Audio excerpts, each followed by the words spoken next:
আমার তো পদ্মা ব্যাংকে অনেক টাকাই আছে। আসলে টাকার লিমিট তো বলবো তার উপর ২৫-৩০-এর মতো আছে। কিন্তু আমার এই টাকাটা যখন ছিল আমি এইজন্য রেখেছি যে আমার যখন অসময় আসে ওই টাকাটাতে যাতে আমি বেনিফিট হই বা ওটা থেকে কিছু প্রফিট আসে, ওটা দিয়ে যাতে আমি চলতে পারি, তখন অ্যাভেলেবেল ছিল টাকা রেখেছি।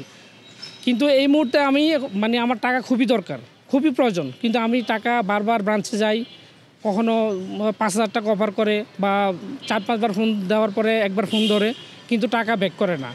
টাকা নাই, টাকা দেয় নেই, টাকা দিব কীভাবে, বরঞ্চ আর উল্টা আর খারাপ ব্যবহার করে, কিন্তু টাকা দিচ্ছে না।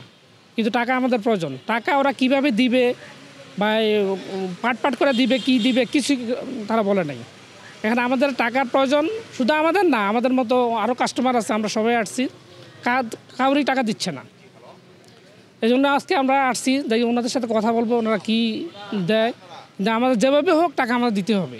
এটা ভাষায় প্রকাশ করা যাচ্ছে না যে আমার কষ্টার্জিত টাকা আমি রেখেছি, এটা থেকে আমি কিছুটা বেনিফিট পাবো। বা যখন টাকা নিয়েছে ওরা, তখন খুব ভালো বলছে যে না, গভর্নমেন্ট ব্যাংক 68% এটা গভর্নমেন্টের ব্যাংক, কোনো সমস্যা হবে না।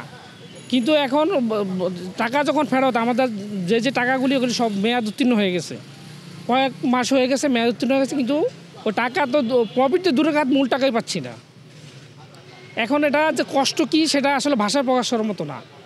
এখানে আমাদের টাকার প্রয়োজন, কীভাবে দিবে ওনারা টাকা দেওয়ার ব্যবস্থা করতে হবে।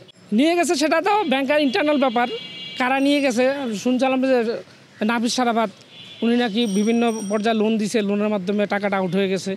কিন্তু টাকা যেখানে যাক, আমরা ব্যাংক দেখে টাকা দিয়েছি, বাংলাদেশ ব্যাংকের অন্তর্ভুক্ত একটা ব্যাংক, আমরা ব্যাংকে টাকা দিয়েছি, আমাদের টাকা ফেরত দিবে কিভাবে, কোথায় গেছে সেটা আমাদের জানার বিষয় না।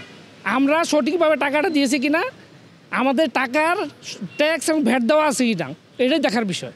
আমাদের সব টাকায় ট্যাক্স এবং ভ্যাট দেওয়া, টাকা তো আমাদের দিতেই হবে, যেভাবে হোক টাকা আমাদের দিবেই। কিন্তু আমাদের যে পরে দিবে, এই সময় দিব, ওই সময় আমাদের এটা আমরা ধৈর্য ধরছি প্রায় 1 বছরের মতো, 8 মাস না 1 বছর মতো আমরা ধৈর্য ধরেছি।